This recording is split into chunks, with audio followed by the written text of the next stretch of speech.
The move is finally complete, yet Charles, my father-in-law, utters his disdain without bothering to address me by name. His usual arrogance is unmistakable, and though he doesn't explicitly call me out, it's evident he's directing his words at me. I've endured his attitude until now, but I've reached my limit. As I paused from wiping the table, I shoot a defiant glare at Charles, who doesn't even bother to meet my gaze. "I'll be out by today," I declare, and Charles responds with a mocking laugh, reveling in his satisfaction. His words cut deep, branding me as a mere parasite and trash. He envisions a life refreshed once I'm gone, oblivious to the profound changes his own lifestyle has undergone over the years. Allow me to introduce myself. My name is Grace, and I recently turned 40. I'm married to William and currently residing with my in-laws. Despite several years of marriage, we remain childless, and there's no intention or possibility of having children. The harsh truth about William's infertility surfaced shortly after our marriage registration. Had I known from the start, I might have reconsidered our union. The revelation struck me like a pit of despair. All our dreams of building a happy family together were shattered. William, with apparent sincerity, had discussed our future children, even contributing to naming them.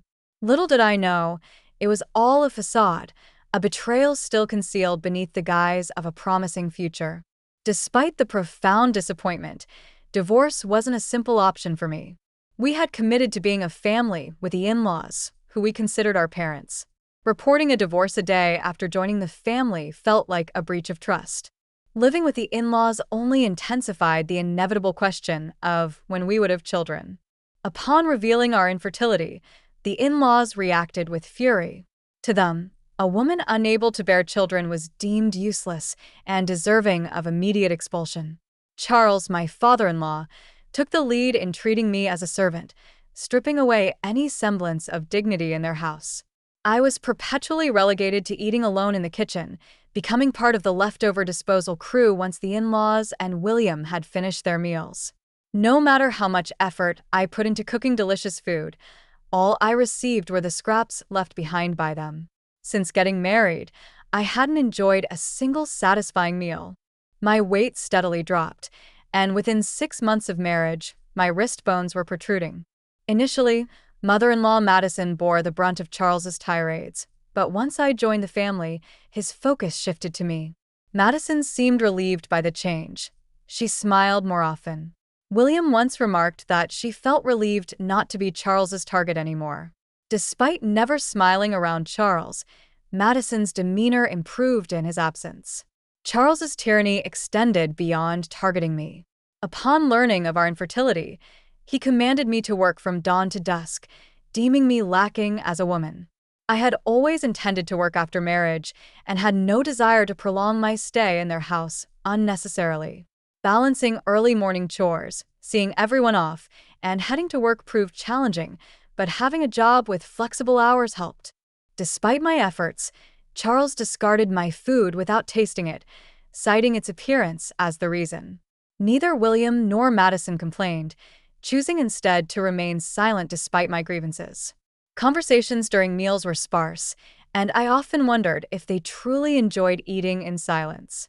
I had no choice but to maintain a facade of harmony with the in-laws, playing the role of a dutiful wife. As someone without parents, the weight of divorce seemed unbearable. However, Charles's demand that I contribute all my earnings to the household expenses crossed the line. While I intended to contribute, his insistence on full control over my earnings felt absurd. Protesting was futile.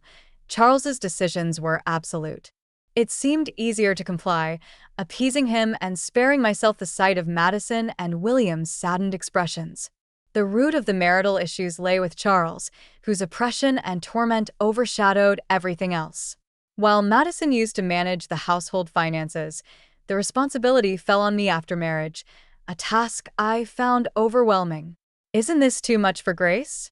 Madison dared to question, only to be silenced by Charles's authoritative command to shut up. I have been dismissed in Charles's eyes, and Madison and I, as women, were deemed worthless, stripped of the privilege to voice our opinions.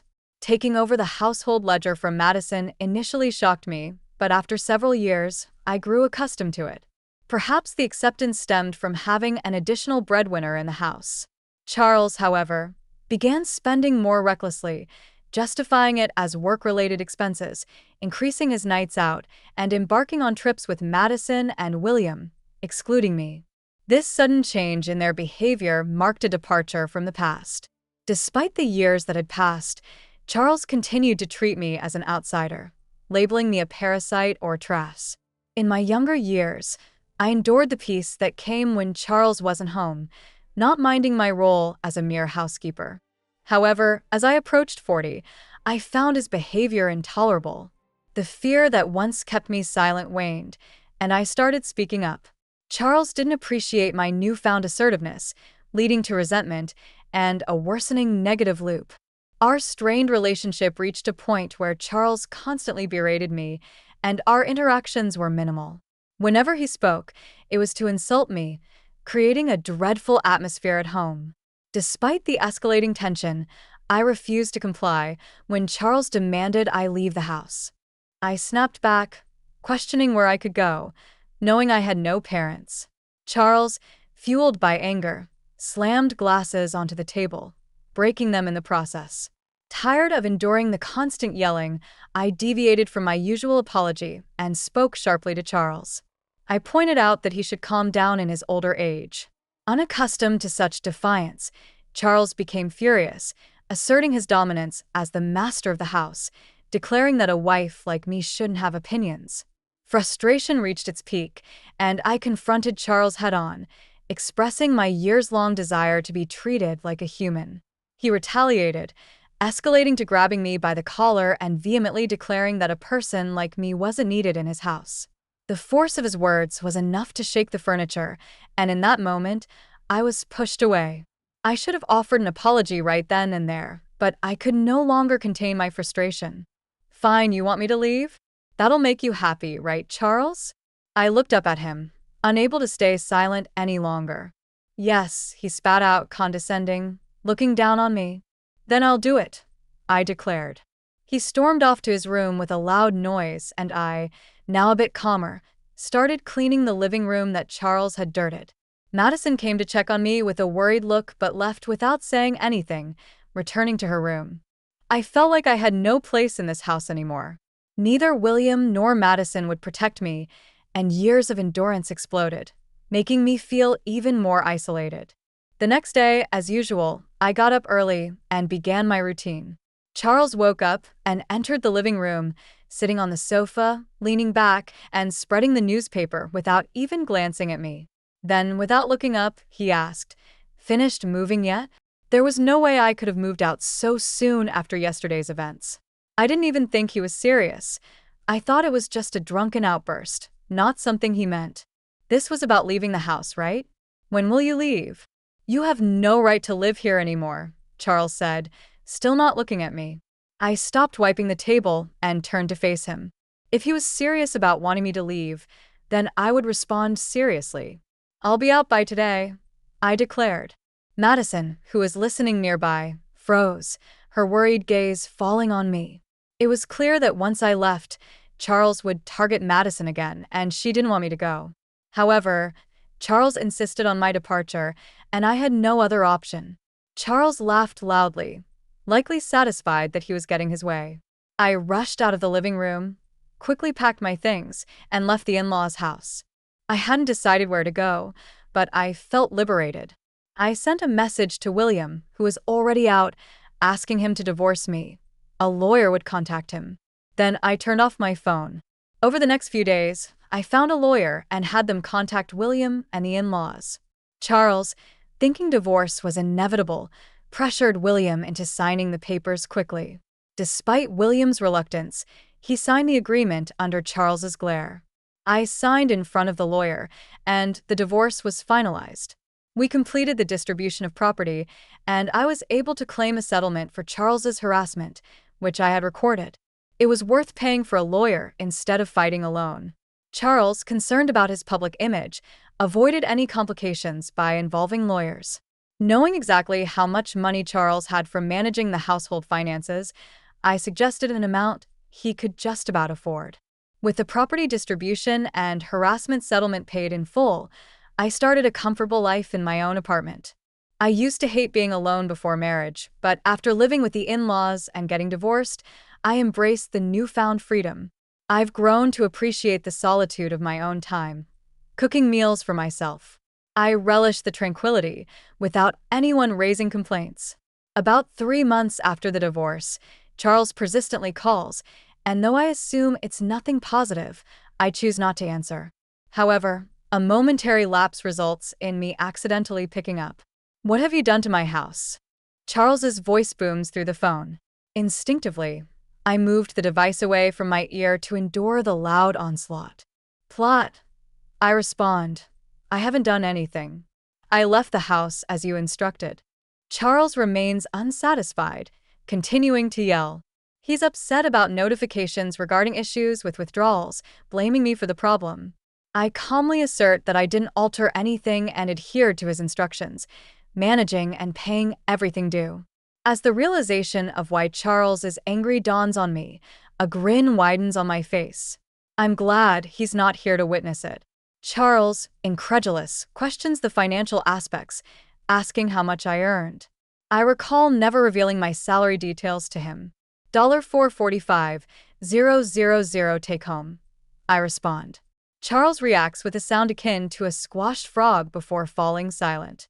In truth, my job in sales at an investment trust company involved a commission-based salary influenced by the returns generated for investors. Unfortunately, much of it vanished due to Charles's extravagant spending. However, I had wisely invested the inheritance from my parents, bringing in some income. Although not substantial, it covered living expenses. During the property distribution, only William's savings were considered since my parents' inheritance, and its earnings were not part of it. Charles's insistent questions whether the standard of living before marriage was the same as I press on. He begins to get angrier. In the midst of his tirade, I couldn't help but laugh at his absurd demand. With Charles yelling to keep contributing money to the house, I retort, "You're the one who ruined it. Why should I, no longer a family member, give you money?" I chuckled half-heartedly, and amidst my laughter, I heard something shatter on the other end, another one of Charles's tantrums. The realization that I no longer had to clean up after his outbursts made me almost wish he would break more. We were strangers now, no longer family, or anything remotely close. I urged him not to act like family and advised him to manage his own finances, leaving him just enough to get by. With that, I bid him goodbye and ended the call. I anticipated more calls, but none came. I thought maybe he was remorseful, but it became apparent that wasn't the case. Perhaps he felt ashamed for not being able to make payments and resorted to ordering William and Madison to borrow money from financial institutions, plunging them into further debt. While payments were made, their unwillingness to change their lifestyle perpetuated the cycle of accumulating more debt each month. I learned about this when William pathetically contacted me, even expressing a desire for reconciliation. Furthermore, William proposed cutting ties with Dad and getting back together. However, such a suggestion seemed hypocritical, coming from someone who never stood up for me against Charles's harassment. Despite choosing to stay with William, knowing we couldn't have children, he never protected me. Returning to him was not on my agenda. Charles might have felt suffocated, but that was no longer my concern. I wished they understood the consequences of their actions and endured the suffering. Now, the in-laws struggled with debt, yet they couldn't bring themselves to reduce their lifestyle standards. Charles, now a contract worker with a reduced salary, joined Madison and William in part-time security jobs. It wasn't just Charles, it was also Madison and William, persisting in maintaining their living standards despite being at their limits. I used to be desperate to protect William, but now I lived for myself. At 40, having children might be challenging, but I remained open to the possibility. Before the divorce, waking up felt like a chore, but now I woke up feeling refreshed, eagerly anticipating a better future in my new life.